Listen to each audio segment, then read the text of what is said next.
Hello friends, welcome to the success Kendra. Friends देखिए, आज से हम लोग बिहार दरोगा की जो नई वैकेंसी 2023 में आने वाली है फ्रेंड्स, उसके लिए बिल्कुल एक शानदार प्रैक्टिस सेट को स्टार्ट कर रहे हैं। बिल्कुल दरोगा के जो प्रश्न पूछे जाते हैं प्रीवियस ईयर में, जो 2021 में पूछे गए थे, जो बिहार दरोगा पीटी दिसंबर 2021 में लिया गया था 2213 पदों पर, ठीक उसी प्रकार के प्रश्नों को इस वीडियो में हम डिस्कस करने वाले हैं। बहुत ही बेजोड़ फुल लेंथ प्रैक्टिस सेट है फ्रेंड्स, वीडियो को पूरा देखिएगा। चैनल पर अगर आप पहली बार विजिट कर रहे हैं तो चैनल को सब्सक्राइब कर लीजिए और जो बेल आइकन है, घंटी का निशान है, उसको ज़रूर दबा लीजिएगा, ताकि जब भी बिहार दरोगा नई वैकेंसी 2023 से संबंधित कोई भी इंपॉर्टेंट वीडियो अपलोड किया जाए तो उसका नोटिफिकेशन सबसे पहले आपके पास पहुंच जाए। तो चलिए फ्रेंड्स, बिना देरी किए हुए सेशन आज के स्टार्ट करते हैं। फ्रेंड्स प्लीज़ पहले वीडियो को लाइक कर दीजिए और जब सेशन हमारा समाप्त होगा तो इस वीडियो को कम से कम एक ग्रुप में, जहाँ कहीं भी आप हैं, चाहे वो फेसबुक ग्रुप हो, टेलीग्राम ग्रुप हो, या फिर आप अपने इंस्टा पर भी आप शेयर कर सकते हैं। ठीक है फ्रेंड्स, और फ्रेंड्स के पास भी आप शेयर कर दीजिएगा ताकि सभी लोग जुड़ जाएं और भी मज़ा आएगा आपको इस सेट को लगाने में। फ्रेंड्स जैसे मैंने आपको बताया कि आज से हम लोग बिहार दरोगा की जो नई वैकेंसी वर्ष 2023 में यानी कि इस वर्ष आने वाली है फ्रेंड्स, उसके लिए शानदार प्रैक्टिस सेट स्टार्ट कर रहे हैं। बहुत ही अच्छे लेवल के यहाँ पर प्रश्न आपको मिलेंगे। कहीं भी आप अगर दरोगा का सेट लगा रहे हैं तो आज इस सेट को लगाइए और वहाँ की तुलना में यहाँ पर आप कंपेयर करिएगा। और रोज़ आपको एक सेट दिया जाएगा, अभी से आप तैयारी स्टार्ट कर दीजिए। पिछले वर्ष हमारे चैनल के माध्यम से बिहार दरोगा की काफ़ी अच्छी खासी तैयारी कराई गई थी और बहुत सारे लोग इस चैनल के माध्यम से जो पढ़े हुए थे उनका सिलेक्शन भी हुआ था। तो चैनल को सब्सक्राइब करिएगा और बेल आइकन को दबा लीजिएगा ताकि वीडियो एक भी आपसे मिस ना हो। चलिए शुरू करते हैं, पहला प्रश्न पढ़ेंगे। पहला प्रश्न यहाँ पर देखिएगा, दो कथन दिया गया है, एक ए दिया गया और एक आर दिया गया है। ठीक है, देखिए, भारत में नवपाषाण युगीन प्रथम प्रस्तर उपकरण उत्तर प्रदेश से प्राप्त हुआ है। दूसरा कथन है, कर्नाटक के बेलारी क्षेत्र को दक्षिण भारत में नवपाषाण युगीन सभ्यता का प्रमुख स्थल घोषित किया गया है। अब यहाँ पर दोनों कथन आपने पढ़ लिया, अब ध्यान से सुनिएगा, एक बार ऑप्शन देख लीजिए कैसे दिया गया है आंसर। तो ए सही है, आर गलत है, ए गलत है, आर सही है, ए और आर दोनों सही है और ए आर दोनों गलत है। अब यहाँ पर ध्यान से सुनिएगा, जो भी मैं एक्सप्लेन करूँगा उसको ध्यान से सुनना है। भारत में नवपाषाण युगीन प्रथम प्रस्तर उपकरण टोंस नदी उत्तर प्रदेश की घाटी से प्राप्त हुआ है, यानी कि ये वाला सही है। हो गया क्लियर। टोंस नदी के घाटी में प्रथम प्रस्तर उपकरण 1860 ईस्वी में ली मेसुरियर ने खोजे थे। कौन? ली, यहाँ मैं लिख देता हूँ, मेसुरियर ने खोजे थे। क्लियर है, तो ये वाला तो सही हो गया। दूसरा कथन सुन लीजिए, कर्नाटक राज्य में स्थित वेलारी को 1872 ईस्वी में निविलियन फ्रेजर ने दक्षिण भारत का प्रमुख नवपाषाण स्थल घोषित किया था। तो ये भी सही है, यानी कि दोनों के दोनों कथन जो दिया गया है सही दिया गया है। ए और आर दोनों सही हैं, option number C right answer हो जाएगा। चलिए उसके बाद देखिएगा कि निम्न में से किसे मृतकों का टीला कहा जाता है। तो देखिए फ्रेंड्स, सिंधु अगर हम बात करें तो मोहनजोदड़ो का शाब्दिक अर्थ होता है मृतकों का टीला। ठीक है, तो मोहनजोदड़ो हो जाएगा राइट आंसर इसका। नेक्स्ट क्वेश्चन है हमारा कि निम्न में से कौन सा इसमें से कथन असत्य है। सभी कथन को एक बार पढ़िए, थोड़ा सा मैं छोटा कर देता हूं ताकि सभी ऑप्शन आपको स्पष्ट दिखाई दे। और देखिए, मैं आपको बता देता हूं कि अब तक पिछले 14 वर्षों में जितने भी बिहार दरोगा के प्रश्न पूछे गए हैं, पीटी में भी और मेंस में भी, मैंने उनको कवर कराया हुआ है। कल मैंने आपको इससे पहले वाली वीडियो में हिस्ट्री कवर कराया था, उसके बाद मैंने पॉलिटी भी आपको कवर करा दिया, यानी कि 2 सब्जेक्ट मैंने आपको कवर करा दिया पिछले 14 साल के बिहार दरोगा में पूछे गए। इसी प्रकार से ज्योग्राफी भी करवा दूंगा, साइंस भी करवा दूंगा। अगर आपने इन दोनों वीडियोस को नहीं देखा है तो देख लीजिएगा, लिंक डिस्क्रिप्शन बॉक्स में मिल जाएगा। निम्न में से कौन सा कथन यहाँ पर असत्य है। आप ध्यान से सुनिए, महावीर के बारे में पूछा गया है। देखिए, महावीर ने अपने प्रथम उपदेश जो है, या फिर कहिए अपने उपदेश उनके प्राकृत भाषा में यानी कि अर्ध मागधी भाषा में दिए थे। तो प्राकृत भाषा थी, ये सही है। महावीर के प्रथम शिष्य जमाली थे, जमाली उनके दामाद थे और उनके प्रथम शिष्य भी थे, तो ये भी सही है। महावीर की प्रथम महिला शिष्य चंपा थी, बिल्कुल ये भी सही दिया गया। ठीक है, दधिवाहन की पुत्री चंपा थी। ठीक है, ये भी सही दिया गया। अशोक, हर्ष और कनिष्क ने जैन धर्म को संरक्षण दिए थे, ये गलत है।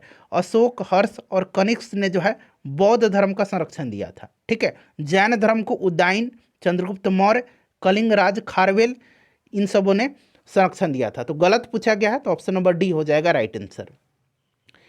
देखिए, ईसा पूर्व प्रथम शताब्दी में जैन मूर्ति कला का केंद्र था। ईसा पूर्व पहली शताब्दी के अंत में मथुरा में जैनियों ने एक विशेष कला शैली मथुरा कला का विकास किया था और इस कला में मथुरा मूर्ति कला का केंद्र था। भगवान बुद्ध की अधिकांश मूर्तियों का निर्माण मथुरा कला के अंतर्गत ही हुआ है। तो राइट आंसर आपका मथुरा हो जाएगा। मीनाक्षी मंदिर कहाँ पर अवस्थित है? मीनाक्षी मंदिर जो है यह मदुरई में अवस्थित है। कहाँ पर है? मदुरई में अवस्थित है, ध्यान रखेंगे, ठीक है। तो ये आपका मदुरई हो जाएगा। उसके बाद देखिएगा कि दिल्ली पर राज करने वाली प्रथम महिला शासिका कौन है? तो ये बहुत ही सिंपल सा क्वेश्चन है। ये कौन है? इल्तुतमिश की पुत्री Razia Sultan. Option number B right answer हो जाएगा, ठीक है। दिल्ली पर शासन करने वाली प्रथम महिला शासक रजिया सुल्तान थी। रजिया ही एकमात्र मुसलमान स्त्री थी जो दिल्ली की गद्दी पर बैठी थी, इल्तुतमिश की बेटी थी। उसके बाद देखिए जौनपुर की स्थापना किसने किया था? अच्छा, जौनपुर के बारे में जान लीजिए। इसको कहा जाता है सिराज ए हिंद, ठीक है। सिराज ए हिंद के नाम से इसको जाना जाता था, जौनपुर को। ये प्रश्न शायद अभी बीपीएससी में भी पूछा गया था। जौनपुर की स्थापना फिरोज तुगलक ने अपने भाई जौना खां की स्मृति में किया था। फिरोज तुगलक हो जाएगा राइट आंसर। अगला प्रश्न है कि अकबर द्वारा दीवान का पूर्ण रूपेण दर्जा दिया जाने वाला प्रथम व्यक्ति कौन था? प्रश्न को जरा ध्यान से पढ़िएगा। दीवान का पूर्ण रूपेण दर्जा दिया जाने वाला प्रथम व्यक्ति कौन था? सभी ऑप्शन आपको दिखाई दे रहे हैं। देखिए, दीवान शब्द फारसी मूल का एक शब्द है और ये जो दीवान पद की स्थापना अकबर ने अपने शासनकाल के 8वें वर्ष में वकील के एकाधिकार को समाप्त करने के लिए किया था। अकबर ने सर्वप्रथम मुजफ्फर खां तुर्बती को दीवान का पूर्ण रूपेण दर्जा दिया हुआ था। तो राइट आंसर हो जाएगा Muzaffar Khan Turbati. Option number C right answer हो जाएगा। हालांकि तोडरमल जो थे ये भी अन्य प्रमुख दीवान थे। चलिए नेक्स्ट क्वेश्चन है कि निम्नलिखित सूचना से उस स्थान की पहचान कीजिए। यह पुर्तगालियों के अधिकार में था और यह वेरावल बंदरगाह की स्थित था। इसमें से कौन सा जगह जो है पुर्तगालियों के अधिकार में भी था और वेरावल बंदरगाह के समीप भी यह स्थित था? बताइए। तो देखिए राइट आंसर इसका हो जाएगा दीव। दीव जो था यह वेरावल बंदरगाह के समीप था और दीव पुर्तगालियों के अधिकार में भी था। चलिए नेक्स्ट क्वेश्चन है कि भारत के गवर्नर जनरल को अध्यादेश जारी करने का एकाधिकार यानी कि अधिकार किस अधिनियम के द्वारा प्रदान किया गया था? आप देख सकते हैं कि कितने अच्छे लेवल के प्रश्न आपको यहाँ पर देखने को मिल रहे हैं। तो देखिए राइट आंसर इसका हो जाएगा आपका ऑप्शन नंबर बी हो जाएगा, भारतीय परिषद अधिनियम 1861। देखिए इसके दो प्रमुख कारणों से यह महत्वपूर्ण माना जाता है। पहला तो है इसने गवर्नर जनरल को परिषद में भारतीय प्रतिनिधियों को नामजद करके उन्हें विधायी कार्य से संबद्ध करने का अधिकार दे दिया, और दूसरा है कि इसने गवर्नर जनरल की विधान परिषद की विधायी शक्ति का विकेंद्रीकरण कर दिया और इसके द्वारा गवर्नर जनरल को संकट काल में विधान परिषद की अनुमति के बिना ही अध्यादेश जारी करने का अधिकार प्रदान किया गया। तो ये पॉइंट्स आप ध्यान रखेंगे। देखिए बहिष्कृत हितकारिणी सभा का संस्थापक कौन था? तो देखिए इसकी स्थापना जो है 1924 में, याद रखेंगे 1924 में बाबा साहब अंबेडकर जी ने किया था। ऑप्शन नंबर डी इसका राइट आंसर हो जाएगा। नेक्स्ट क्वेश्चन हमारा कि निम्न में से कौन सा युग्म जो है असत्य है? इसमें से असत्य पूछा गया है। देखिए हावड़ा षड्यंत्र केस, इससे इसके मुख्य अभियुक्त बनाया गया था जतिन मुखर्जी को, सही है। ढाका षड्यंत्र केस, इसमें जो है ढाका षड्यंत्र केस में क्रांतिकारी पुलिन दास को 7 वर्ष की कैद हुई थी। अलीपुर षड्यंत्र केस में अरविंद घोष को जो है इसमें अभियुक्त बनाया गया था, ठीक है। तो सभी के सभी जो है इसमें सही है, गलत कोई भी नहीं है। तो उपर्युक्त में से कोई नहीं राइट आंसर हो जाएगा क्योंकि सभी सही हैं। अच्छा, Chittagong armoury raid, Chittagong armoury raid इससे कौन जुड़े थे? तो सूर्यसेन जुड़े थे, मास्टर्स दा। चलिए निम्नलिखित में से किस वर्ष में जो है सविनय अवज्ञा आंदोलन प्रारंभ किया गया था? सविनय अवज्ञा आंदोलन 1930 में जो है प्रारंभ किया गया था, आपको याद भी होगा, ठीक है। कब? तो 1930 में। तो ऑप्शन नंबर ए इसका राइट आंसर हो जाएगा। उसके बाद देखिएगा कि 100 साल का युद्ध, यानी कि इसको अंग्रेजी में कहेंगे 100 ईयर्स वार, ये किसके बीच लड़ा गया था? तो 100 साल का युद्ध जो है यह लड़ा गया था इंग्लैंड और फ्रांस के बीच, ठीक है। इंग्लैंड के और फ्रांस के बीच, ठीक है, याद रखेंगे। राइट आंसर इसका हो जाएगा इंग्लैंड और फ्रांस के बीच। ऑप्शन नंबर सी इसका करेक्ट आंसर हो जाएगा, ठीक है। चलिए उसके बाद नेक्स्ट क्वेश्चन हमारा कि निम्न में से किसे भारत में साम्यवाद का आरंभ माना जाता है? ठीक है, साम्यवाद का आरंभ। अब यहाँ पर ध्यान से सुनिएगा। देखिए भारतीय बोल्शेविक दल की स्थापना, पहले तो आप यहाँ पर सभी देख लीजिए, सभी के सभी को जो है माना जाता है, उपयुक्त सभी इसका राइट आंसर हो जाएगा। अब यहाँ पर देखिए भारतीय बोल्शेविक दल की स्थापना 1939 ईस्वी में एन दत्त मजुमदार ने किया था, ठीक है। उसके बाद देखिए थर्ड कम्युनिस्ट इंटरनेशनल में नरेंद्र नाथ का भाग लेना। 1910 में नरेंद्र नाथ ने मॉस्को रूस में आयोजित थर्ड कम्युनिस्ट इंटरनेशनल में भाग लिया था और एम एन रॉय के द्वारा हिंदुस्तान कम्युनिस्ट पार्टी की स्थापना इन सब को माना जाता है। चलिए तो ऑप्शन नंबर डी इसका राइट आंसर हो जाएगा। ओंग जनजाति जो है यह किस राज्य से संबंधित है? ओंग जनजाति जो है यह पाई जाती है कहाँ पर? तो अंडमान में। तो राइट आंसर अंडमान हो जाएगा, ऑप्शन नंबर इसका डी राइट आंसर हो जाएगा। ठीक है, चलिए जारवा के नाम से भी इसको जाना जाता है, जारवा जनजाति आपने पढ़ा होगा, सैम्पेन ये सभी पाई जाती है। उसके बाद देखिएगा केंद्रीय भेड़ एवं ऊन अनुसंधान संस्थान कहाँ पर अवस्थित है? देखिए एक बार मैं और आपको बता देता हूँ, पिछले 14 वर्षों में जितने भी बिहार दरोगा में प्रश्न पूछे गए हैं उनमें से मैंने हिस्ट्री को एक अलग वीडियो में पूरा कंप्लीट कवर कराया हुआ है, पॉलिटी का भी कवर कराया हुआ है। अगर आपने नहीं देखा है तो देख लीजिएगा, लिंक डिस्क्रिप्शन बॉक्स में मिल जाएगा। केंद्रीय भेड़ एवं ऊन अनुसंधान संस्थान राजस्थान के अंबिका नगर में है, ऑप्शन नंबर इसका सी राइट आंसर हो जाएगा। उसके बाद देखिए इनमें से कौन सा सही नहीं है, नहीं पूछा गया है तो गेहूं रबी है, चना खरीफ, ये गलत दिया गया है। चना जो है चना भी रबी फसल है। ठीक है, तो ऑप्शन नंबर बी सही नहीं है, बाकी सभी सही दिया गया है। चलिए उसके बाद देखिएगा कि निम्नलिखित में से किस क्षेत्र में ग्रीष्म मानसून के दौरान अधिकतम वर्षा होती है? तो अधिकतम वर्षा जो होती है ये होती है आपका उत्तरी पूर्वी पहाड़ी क्षेत्र में, option number B right answer हो जाएगा। बंगाल की खाड़ी शाखा से उत्तर पूर्वी पहाड़ी राज्यों में भारी वर्षा होती है, किससे? तो बंगाल की खाड़ी शाखा के मानसून से। चलिए आनुवांशिकता यानी कि जेनेटिक्स शब्द किसने गढ़ा था? जेनेटिक्स आनुवांशिकता का जनक किसको कहा जाता है, पहले ये बताइएगा। आनुवांशिकता का जनक कहा जाता है ग्रेगर जॉन मेंडल को। क्लियर है? अब देखिए यहाँ आनुवांशिकता शब्द गढ़ा किसने था? तो आनुवांशिकता शब्द को गढ़ा था किसने, ये आपसे पूछा गया है। तो ये गढ़ा था आपका वेटसन ने, option number C right answer हो जाएगा। अच्छा एक होता है ना कि जीन शब्द का प्रतिपादन किसने किया था, ये भी पूछा जाता है। तो जीन शब्द का जोहानसन ने किया था। ठीक है, विल्हम जोहानसन ने। नेक्स्ट क्वेश्चन हमारा कि निम्न में से कौन भारत का सबसे बड़ा कमान क्षेत्र विकास कार्यक्रम है? कमान क्षेत्र विकास कार्यक्रम के अंतर्गत गैर सिंचित क्षेत्रों में बांध से नहरें निकाल करके सिंचाई की जाती है। भारत में कमान क्षेत्र का विकास जो है आपका 5वीं पंचवर्षीय योजना के दौरान हुई थी। इंदिरा गांधी नहर परियोजना यह भारत का सबसे बड़ा कमान क्षेत्र विकास कार्यक्रम है। तो राइट आंसर हो जाएगा आपका option number B Indira Gandhi नहर परियोजना। चलिए उसके बाद देखिएगा कि बारी एवं विस्त दोआब, बारी एवं विस्त दोआब किस मैदान में स्थित है?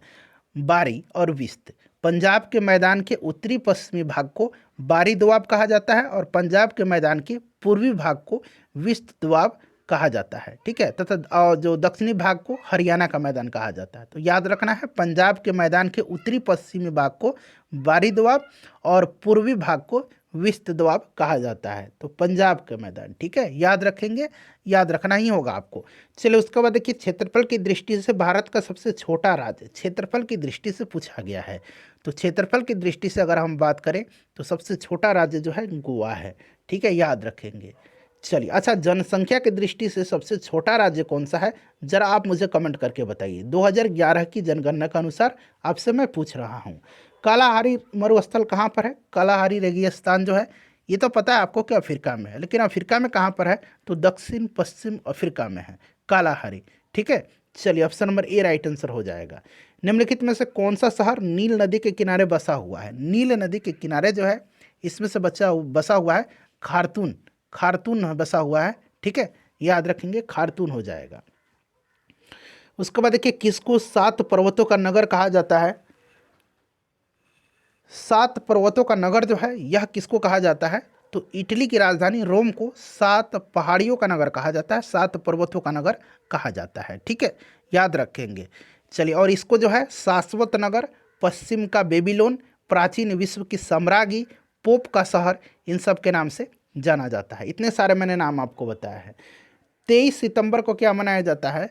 तो 23 सितंबर को जो है ध्यान रखना आपको क्या मनाया जाता है? 23 सितंबर को शरद विषु कहते हैं, सॉरी मैंने हाँ शरद विषु होता है और एक होता है वसंत विषु। एक शरद विषु होता है और एक वसंत विषु होता है। ठीक है, वसंत विषु होता है 21 मार्च को, 21 मार्च को होता है वसंत विषु और आपका ये होता है शरद विषु होता है 23 सितंबर को, याद रखिएगा। ठीक है, चलिए, और 23 सितंबर को जो है दोनों गोलार्धों में दिन और रात, मतलब 21 मार्च और 23 सितंबर को दिन और रात बराबर होते हैं। चलिए अगला प्रश्न है हमारा कि डेल्टा के निर्माण का प्रमुख कारण क्या है। डेल्टा का निर्माण जो होता है ये आपको पता है, डेल्टा का निर्माण नदियाँ करती हैं और एस्चुरी का निर्माण करती हैं। ठीक है, तो आपका राइट आंसर है नदी की परिवहन शक्ति का कम होना। ऑप्शन नंबर इसका बी राइट आंसर हो जाएगा। क्लियर। चलिए डेल्टा का निर्माण, आगे बढ़ेंगे, नेक्स्ट क्वेश्चन कर लेंगे। और आपको पता है कि भारत का डेल्टा सबसे बड़ा जो है विश्व का डेल्टा है सुंदरबन डेल्टा। ठीक है, चलिए उसके बाद देखिएगा कि सूर्य को अपने अक्ष पर, अब यहाँ देखिए सूर्य पूछा गया है, ध्यान रखना, आप पृथ्वी नहीं समझ लेना है, सूर्य को अपने अक्ष पर एक चक्कर लगाने में लगते हैं। अब ध्यान से सुनिए, सूर्य अपने अक्ष पर पूरब से पश्चिम की ओर घूमता है। ठीक है, सूर्य का मध्यवर्ती भाग 25 दिनों में अपने अक्ष का एक चक्कर लगाता है। ठीक है, मध्यवर्ती भाग, और सूर्य का ध्रुवीय भाग जो है 35 दिनों में अपने अक्ष का एक चक्कर लगाता है। तो यहाँ पर 25 दिया गया है। चंद्रशेखर सीमा संबंधित है, चंद्रशेखर सीमा बताइएगा। देखिए द्रव्यमान से संबंधित है चंद्रशेखर सीमा, और इसी का प्रतिपादन जो है डॉक्टर सुब्रमण्यम चंद्रशेखर की किया था, और इसके लिए इनको नोबेल पुरस्कार 1983 में दिया गया था। उसके बाद देखिएगा कि भारत में एक संसदीय लोकतंत्र के रूप में ज्ञात है, क्योंकि बताइए, भारत एक लोकतांत्रिक देश है क्योंकि यहाँ पर कार्यपालिका संसद के प्रति उत्तरदायी होती है। राइट आंसर इसका कार्यपालिका संसद के प्रति उत्तरदायी होती है। नेक्स्ट क्वेश्चन हमारा कि निम्नलिखित में से ग्राम पंचायतों की आय का स्रोत कौन सा है।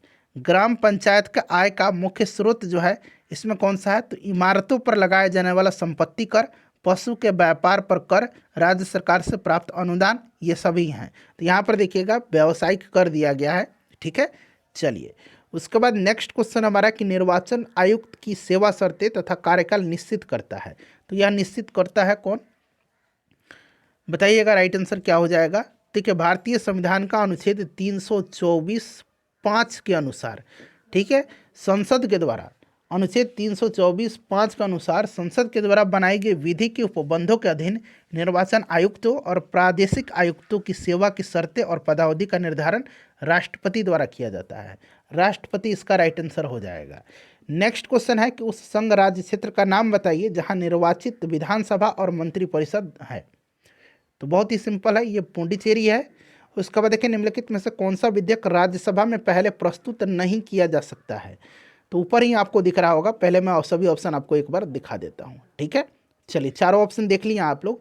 धन विधेयक हो जाएगा, धन विधेयक जो होता है इसके बारे में जान लीजिए, राज्यसभा में पेश नहीं किया जाता है पहले। धन विधेयक राष्ट्रपति की पूर्व सिफारिश पर लोकसभा में प्रस्तुत किया जाता है। कोई भी विधेयक धन विधेयक है या नहीं, इसका निर्णय कौन लेता है, तो लोकसभा का अध्यक्ष लेता है। नेक्स्ट क्वेश्चन है संविधान में किस पर महाभियोग चलाने के लिए कोई प्रावधान नहीं है। ध्यान से पढ़िए, ऑप्शन ए, ऑप्शन बी, सी और डी, बताइए कौन होगा। तो यह राज्यपाल हो जाएगा। राज्यपाल जो होता है आपको पता है कि इस पर महाभियोग चलाने का कोई प्रावधान नहीं है, और यह राज्यपाल राष्ट्रपति के प्रसाद पर्यंत अपना पद धारण करेगा संविधान के अनुच्छेद 156(1) के अंतर्गत। ठीक है, बाकी भारत के मुख्य न्यायमूर्ति, उसके बाद अगर बात करें राष्ट्रपति, उच्च न्यायालय के मुख्य न्यायमूर्ति, इन सबको जो है महाभियोग की प्रक्रिया के द्वारा पदच्युत किया जा सकता है।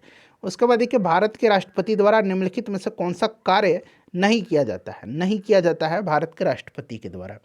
तो राइट आंसर आपका हो जाएगा राज्यसभा को विघटित करना। ठीक है, राज्यसभा को विघटित करना, ऑप्शन नंबर बी आपका राइट आंसर हो जाएगा। ठीक है, ध्यान रखिएगा, राज्यसभा एक अस्थायी सदन है जिसे विघटित नहीं किया जा सकता है। तो option number B right answer हो जाएगा। बाकी संसद के सामने बजट को रखवाना, सत्रावसान करना संसद के सत्र का, उसके बाद आवश्यकता पड़ने पर दोनों सदनों की संयुक्त बैठक बुलाना, ये राष्ट्रपति करता है। निम्नलिखित में से कौन सा मौलिक अधिकार नहीं है, बताइएगा इसमें से कौन सा मौलिक अधिकार नहीं है। तो यहाँ पर देखिएगा सभी पुरुषों और महिलाओं हेतु समान कार्य के लिए समान वेतन का अधिकार, ये राज्य के नीति निर्देशक सिद्धांत में आता है। क्लियर है ना, बाकी सभी मौलिक अधिकार हैं, टोटल 6 मौलिक अधिकार हैं, याद रखिएगा। कहाँ से लिया गया इनको, तो संयुक्त राज्य अमेरिका के संविधान से। ठीक है, चलिए आगे बढ़ेंगे कि राष्ट्रगान जन गण मन पहली बार गाया गया था। तो पहली बार इसको गाया गया था कब, बताइए। तो फ्रेंड्स 1911 में, ऑप्शन नंबर इसका डी हो जाएगा right answer. Option number D इसका राइट आंसर हो जाएगा। क्लियर, चलिए जन गण मन का प्रकाशन सर्वप्रथम 1912 में तत्वबोधिनी पत्रिका में भारत भाग्य विधाता के शीर्षक से किया गया था और राष्ट्रगान सर्वप्रथम 27 दिसंबर 1911 को कांग्रेस के कलकत्ता अधिवेशन में गाया गया था।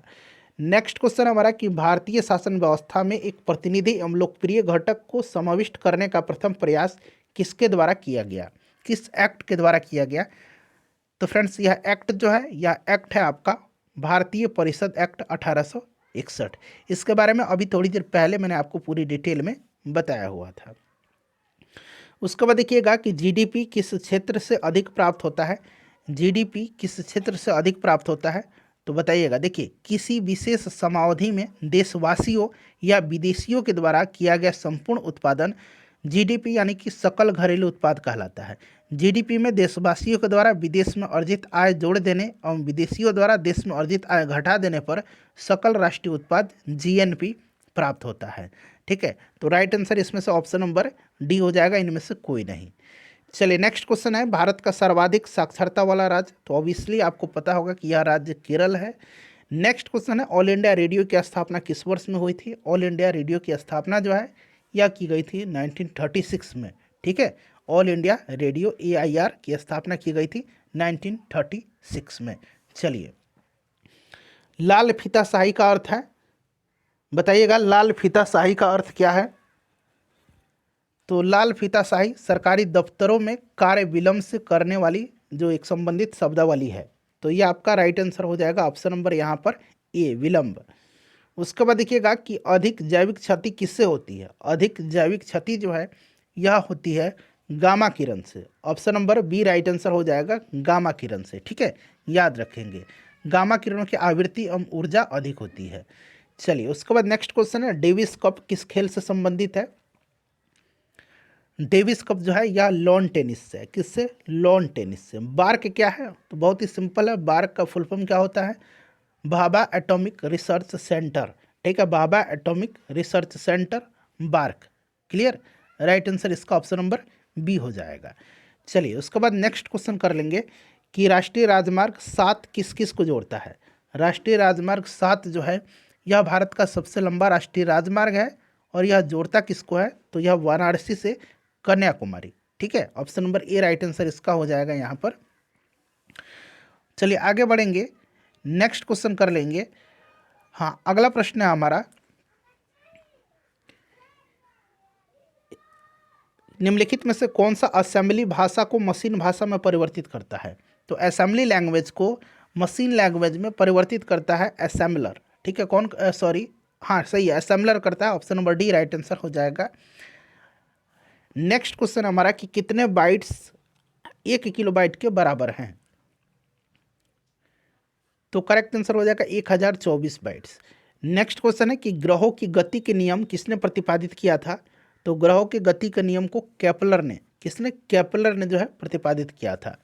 अगला प्रश्न है हमारा कि जूल निम्नलिखित में से किसकी इकाई है? तो जूल जो है यह ऊर्जा की इकाई है। जूल जो है ऊर्जा की इकाई है।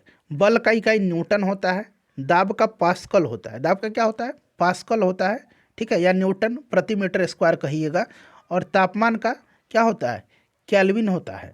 चलिए उसके बाद देखिएगा कि सीधी पटरियों के ऊपर दौड़ती ट्रेन की गति क्या कहलाती है? सीधी पटरियों के ऊपर दौड़ती ट्रेन की गति को कहा जाता है यहाँ पर देखिए स्थानांतरी गति। Option number A right answer इसका हो जाएगा। चलिए उसके बाद नेक्स्ट क्वेश्चन कर लेंगे कि जब प्रकाश की कोई किरण प्रकाशतः सघन माध्यम से विरल माध्यम की तरफ मुड़ती है तो वो क्या होती है?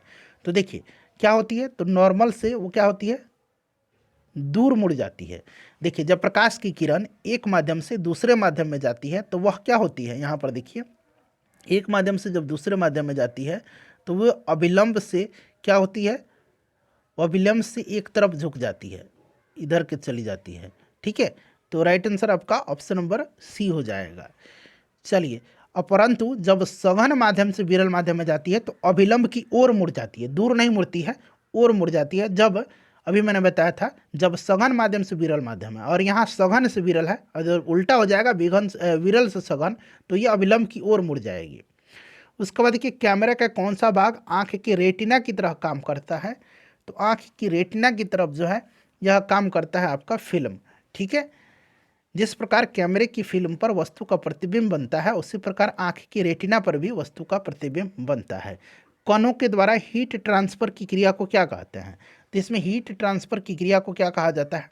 इसको कहा जाता है कंडक्शन। क्या कहा जाता है? कंडक्शन कहा जाता है। और इस प्रक्रिया में एक कण अपनी ऊर्जा को अपने पड़ोसी कण को दे देता है। इस प्रकार ऊर्जा पूरे ठोस द्रव्य में फैल जाती है। चलिए, उसके बाद देखिएगा कि निम्नांकित में से कौन सा उपग्रह टीवी नेटवर्क कार्यक्रम को संपूर्ण देश में प्रसारित करने में मदद करता है? तो फ्रेंड्स, यह INSAT-1B, INSAT-1B, ठीक है। यह जो है इंडियन नेशनल सैटेलाइट सिस्टम श्रेणी का उपग्रह है, जो भारतवर्ष में 1983 में 1983 में प्रक्षेपित किया गया था। निम्नलिखित में से कौन एक विद्युत चुंबक बनाने के लिए सबसे उपयुक्त है? विद्युत चुंबक बनाने के लिए सबसे उपयुक्त जो है यह मृदु लोहा है, ठीक है, मृदु लोहा है।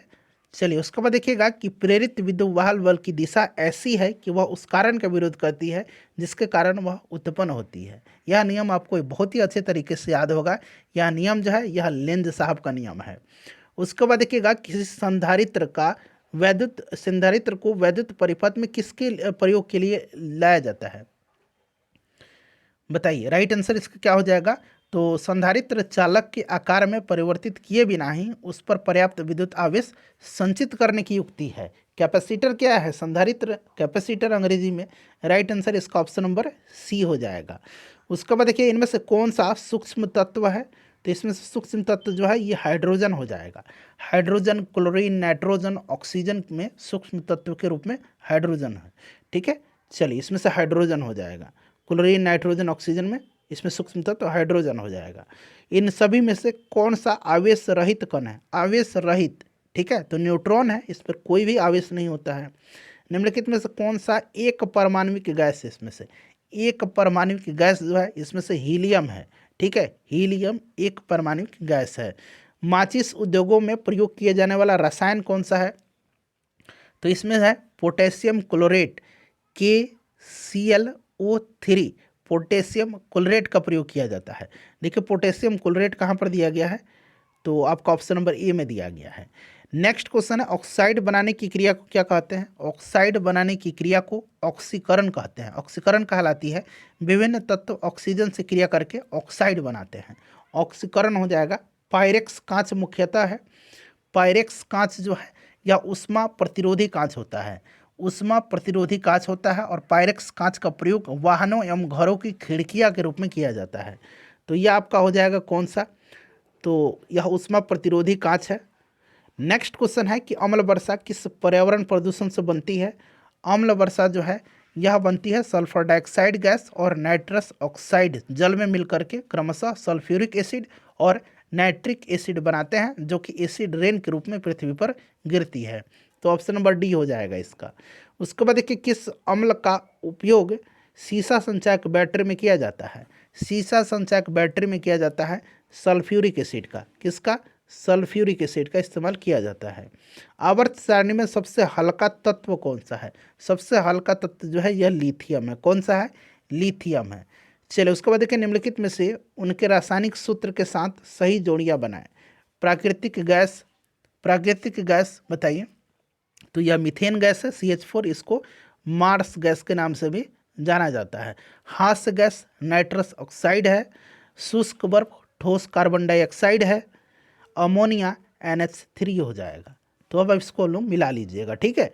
चलिए, लास्ट में स्कोर बता के जाइएगा। अनानास क्या है? पाइनएप्पल जो होता है यह क्या है? तो यह जो है फ्रेंड्स यह क्या है? तो यह कंपोजिट फ्रूट है। क्या है? एक कंपोजिट फल कहलाता है। यह संपूर्ण पुष्प क्रम से विकसित होने वाला फल है। उसके बाद देखिएगा कि पौधे का वह भाग जो पानी एवं विलेय को जड़ से पौधे के अनेक भागों में ले जाता है, तो जाइलम है। फ्लोएम भोज्य पदार्थों को ले जाता है। नेक्स्ट क्वेश्चन है, निम्नलिखित में से कौन सा रोग विषाणु के कारण होता है? विषाणु के कारण इसमें से कौन सा रोग होगा? तो चेचक वायरस से होता है, ठीक है। चेचक जो होता है यह वायरस से होता है, ठीक है, ध्यान रखेंगे। चलिए, मलेरिया प्रोटोजोआ से होता है। हैजा और यक्ष्मा जो है यह किससे होता है? तो फ्रेंड्स यह जीवाणु से होते हैं। चलिए, निम्नलिखित में से किसकी कमी से व्यक्ति को घेंगा नामक रोग होता है? तो आयोडीन की कमी से घेंगा हो जाता है। घेंगा या ग्वाइटर भी इसको कहा जाता है, ठीक है, दोनों याद रखिएगा, ये आयोडीन हो जाएगा। उसके बाद देखिएगा क्रिएटिनिज्म क्या है। क्रिएटिनिज्म जो है यह क्या है, तो बच्चों में क्रिएटिनिज्म रोग थायरॉक्सिन की कमी से होता है। थायरॉक्सिन की कमी से होता है, बच्चों में होने वाला एक रोग है। Option number B right answer इसका हो जाएगा।